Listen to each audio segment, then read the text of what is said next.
Hello there, world of tankers. I'm Blitz, and in this video I'm going to be talking about my top 4 tanks in Tier 8 ratings battles. Now I know this is a very opinionated video, so many of you will probably have very different preferences and opinions, so let me know what you think in the comments down below of my decisions. And the reason I just want to post another ratings battle video today is because yesterday was on all of the free-to-grind tanks, one that any free-to-play player can get, but this one I just wanted to let you guys know what my personal preferences are if I'm doing Tier 8 ratings. So without further ado, I'm going to get straight into it.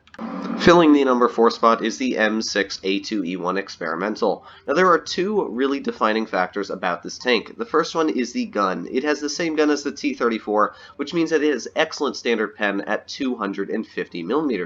As well, if that wasn't enough for you, load the premium and you're going to go all the way up to 300, which means that really you're never going to struggle even penning some of the toughest Tier 9 heavies angling in the game. And that's really important because when I find myself running the ISs and some of these slower heavies in the game, you really have to spend a lot of time aiming with the tanks, sitting out in the open, trying to bounce the shells as you're trying to pen the shot on the enemy. In this tank, you really don't have to worry about that because it's very tall. It also negates a lot of armor when people are trying to face hug you because you're looking down on them. Really, the pen is one of the best things on this tank and what makes it so strong. And the second factor about the tank is the armor profile. You can see I brought it up on Armor Inspector, and this is a Carnarvon Action 10 aiming at the front of it, and you can see it is completely red. The front plate is about 275mm thick, which means that even some of the best Tier 9 standard rounds are not going through the tank. Now obviously you can load premium, a lot of premium will easily pen the tank and that is a weakness for it, but a lot of people don't expect it to be this thick, so they just shoot at it and it bounces right off. The lower plate is still very, very strong at 266mm thick. The lower bottom plate you're never going to penetrate because it's an auto ricochet angle. Now the weakest spot on the tank are the cheeks here. They're still very thick at around 240-230mm on average, but most Tier 9s can easily pen that with standard penetration. But overall, if you manage to hide that and sort of just angle it like this, hiding that weak spot, you know, that upper plate 280mm, the more you angle it and hide that front plate, the thicker this tank gets. And the crazy thing about it is that it has 10 degrees of gun depression. Now, when you use your 10 degrees, 342mm thick, only heat rounds are going to be able to pen that, because most AP rounds are going to auto-ricochet off for being more than a 70-degree angle, and 342mm is ridiculously thick. Even most premium rounds are not getting through that unless you're in like an Object 704. The turret has an amazingly thick gun mantlet around it at 466mm. You're really not going to be penning that anytime soon. Now it does have some weak spots around the cheeks. You can see around 218mm thick on the edges, 250, so that is a weak spot on the tank as well. It does have a cupola, but you have to remember that this is a very tall tank. In fact, when you're running an IS, you're almost looking at it like this. So it's very hard to penetrate the tank, and that's why the armor is so good, because when you're face hugging it, this is almost what you're looking at, which is making 315mm effective if you're running an IS series or something like that, which is very hard to penetrate. And the good thing is, when you're using your gun depression, you're literally aiming down on the tank's armor. So whatever angles they have is almost negated because you're such a tall vehicle. Now obviously there are some huge weaknesses on this tank, and that's because, as you read in the title, it's based off of an M6. So the side armor, yeah, it's not too thick, 46mm, very easily taken out. The rear, again, only 40mm. It's a very easy tank to very easily just demolish if you get the side of it. As well, there's one very easy weak spot that a lot of people don't know about, and it's right through the turret ring. You can hit that pretty much every single time if the tank's face-hugging you, and you'll pen the shells. But a lot of people really don't know that, and I doubt a lot of people will still know that after making this video. So this is a very strong tank, and I would definitely feel a lot safer running this tank than most of the other Tier 8 premiums. Stepping into the number 3 spot is the Type 59, and the reason I picked this tank is because, as you guys know, as a whole, the medium group, if they win, they're going to win the game, because your mediums are going to kill the enemy mediums and then flank the enemy heavies, and your heavies are easily just going to be able to push through as they're being flanked. And that's what happens about 60-70% of the games you play, is the mediums always cause the game to win. So I was thinking, you can't pick a very lightly armored medium. Yes, they work, they can do their jobs, but normally they're more like support mediums.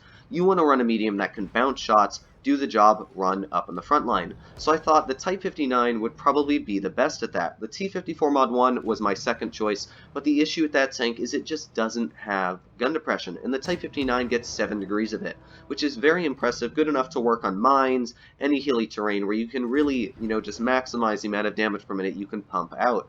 As well, the Type 59 gets a little bit more pen than the average gun that does 270 damage at tier 8 with 180 millimeters, so that's a little buff, and it's also a little bit more accurate. So because of that, I really like the Type 59. As well, it's got that really, really thick Chinese turret, which in my opinion is way more reliable than the Russian turret, and it's ranging upwards of 350 millimeters thick on the edges of the turret, which means that most tank destroyers, even at tier 9, are going to struggle to pen this tank as long as you don't sit still and let them aim premium at you.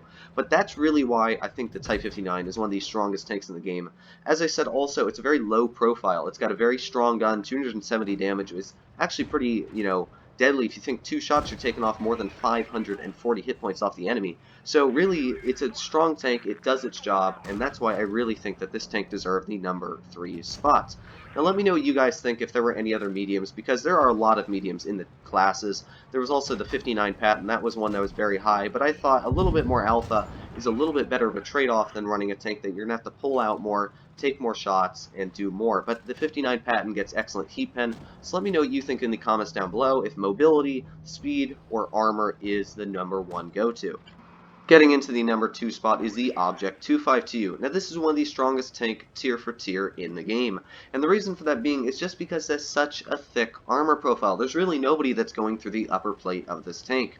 Now before I do show you the armor profile of it, I'm going to tell you a little bit about the tank as well. First of all, it's not very slow for a pretty heavily armored tank at 35 kilometers per hour forward. That's going to give you enough speed to accelerate into position, get where you want to go. It doesn't have bad terrain resistance. Its traverse speed is also pretty good indeed, so it's going to let you go pretty much everywhere you need to go on the map and not worry about being flanked or anything like that, like an E3 or something like that. As well, the tank has very, very good average damage at 420, and even though the gun seems like it would miss every shot with, I think, the worst dispersion value out of every single IS in the game, at tier 8 at least, like the IS-5, the IS-6, I think it has the worst aiming time and worst dispersion.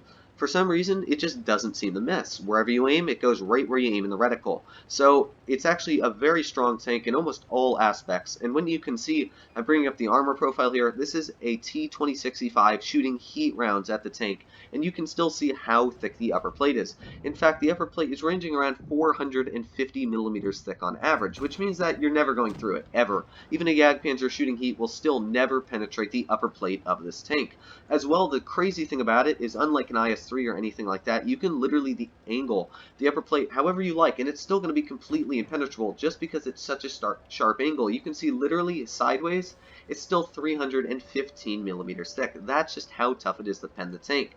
Now, obviously, it does have that really weak lower plate, but when you immediately just side scrape the tank, you can see even using heat rounds, that side is ridiculously thick on the tank, 500 millimeters on the upper plate. It is just one of the all-time hardest tanks to pen the game. The turret as well, almost completely impenetrable. So when you're going up against this tank and there's a player that really can't get a shot into that lower plate, if you just manage to hide it here, you can see you can bring that gun a little bit farther past the lower plate. You can still be impenetrable to around 295 millimeters of heat pen.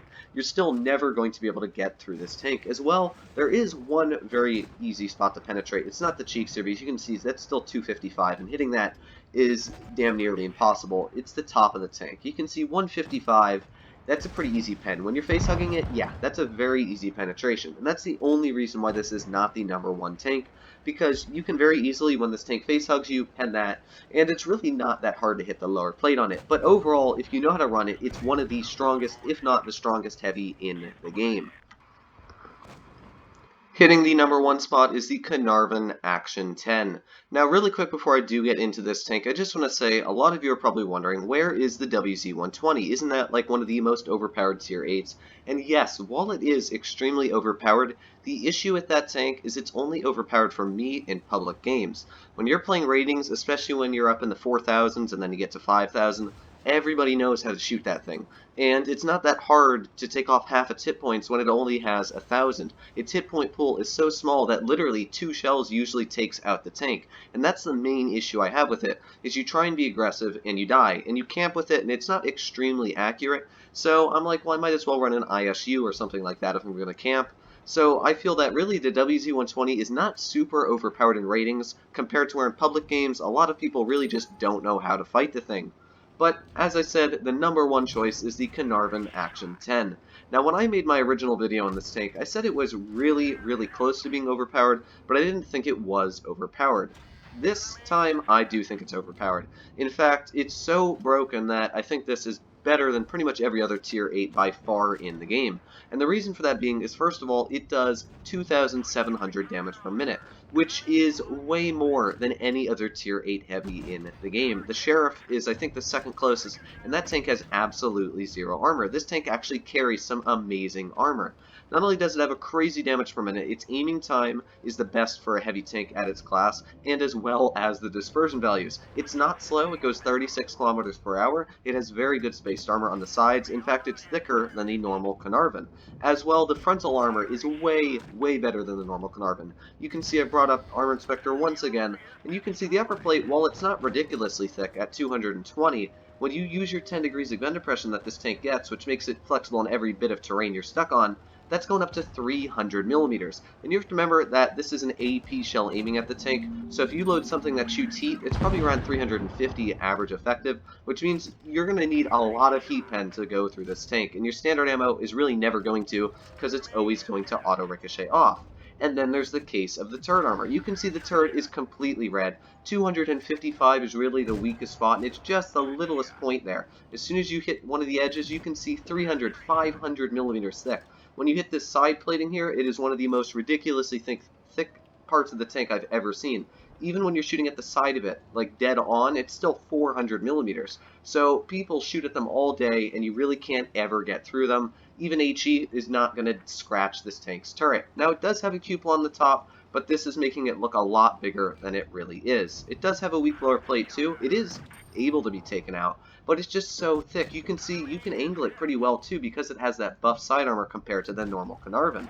And that's just what makes it so broken, is that you have the gun depression. You have the thickest turret at Tier 8, I'd have to say. And when you combine that with 2,700 damage per minute, which is more than pretty much every other tank in the class almost compared to tank destroyers, it's so good that it's almost like a medium tank with heavy tank armor, and then it's got everything that you pretty much need. So that's why this tank is so good. It literally has a 4.2 second reload, so you're able to permatrack most heavy tanks without them even shooting at you. But I hope you guys did enjoy this review, as always.